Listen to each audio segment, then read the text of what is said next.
సంక్రాంతి పండుగ గురించి కొన్ని ఆసక్తికరమైన మరియు తెలియని విషయాలు. తెలుగువారి పండుగలలో దీనిని పెద్ద పండుగ అని పిలుస్తారు. ఇది కేవలం దేవుడిని పూజించే పండుగ మాత్రమే కాదు. ఇది ప్రకృతికి మరియు రైతులకు కృతజ్ఞత తెలిపే పండుగ. పంట చేతికి వచ్చే సమయం కాబట్టి రైతుల ఇళ్ళు ధాన్యంతో కళకళలాడుతూ ఉంటాయి.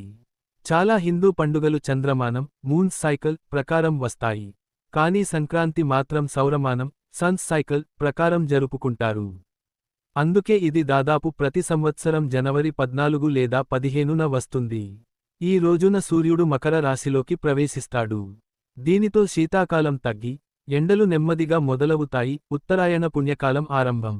భోగి మంటలు కేవలం చలిని తట్టుకోవడానికే కాదు, పాత కష్టాలను అనారోగ్యాలను అగ్నిలో దహించి కొత్త జీవితాన్ని ప్రారంభించడానికి సూచికగా పాత వస్తువులను భోగి మంటల్లో వేస్తారు. భోగిపళ్ళు చిన్నపిల్లల తలపై రేగుపళ్ళు, భోగిపళ్ళు, పూలు, నాణెలు పోస్తారు.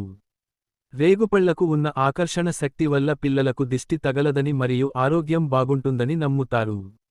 గాలిపటాలు ఎందుకు ఎగరేస్తారు యాంటీ? దీని వెనుక ఒక ఆరోగ్య సూత్రం ఉంది. చలికాలంలో వచ్చే చర్మ వ్యాధులు పోవడానికి ఉదయం పూట ఎండలో నిలబడటం వల్ల శరీరానికి కావాల్సిన విటమిన్ డి అందుతుంది. గాలిపటాలు ఎగరేయడం వల్ల మనం అప్రయత్నంగానే ఎక్కువసేపు ఎండలో ఉంటాం. గొబ్బెమ్మలు ముగ్గుల మధ్యలో పెట్టే గొబ్బెమ్మలు ఆవు పేడతో చేసినవి కృష్ణుడిని మరియు గోపికలను సూచిస్తాయి. ఇవి క్రిమి సంహారినిగా కూడా పనిచేస్తాయి. హరిదాసులు సంక్రాంతి రోజుల్లో తల మీద అక్షయపాత్రతో వచ్చే హరిదాసును సాక్షాత్తు శ్రీకృష్ణుడిగా భావిస్తారు. ఆయన వంగి దానం తీసుకోరు, మనమే ఆయన ఎత్తుకు సరిపడా ఎత్తి దానం వేయాలి. గంగిరెద్దులు ఈశ్వరుడి వాహనమైన నందిని ఇంటింటికి తిప్పుతూ ఆశీర్వాదం ఇప్పిస్తారు. సంక్రాంతి మరుసటి రోజు కనుమ. ఇది పశువుల పండుగ.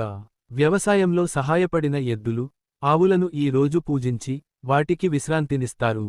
కనుమ మరుసటి రోజు ముక్కనుమ. మాంసాహార ప్రియులు ఈ రోజున మాంసాహారాన్ని ఎక్కువగా తింటారు. ఈ పండుగలో చేసే అరిసెలు, సకినాలు, నువ్వుల లడ్డూలు శరీరానికి వేడిని, హీట్ ఇస్తాయి. చలికాలం కాబట్టి ఈ పదార్థాలు ఆరోగ్యానికి మేలు చేస్తాయి. ముఖ్యంగా కొత్త బియ్యం, కొత్త బెల్లంతో వంటలు చేయడం సంప్రదాయం.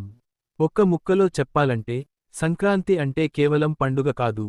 అది మన సంస్కృతి, వ్యవసాయం మరియు ఆరోగ్యం కలగలిసిన ఒక అద్భుతమైన వేడుక.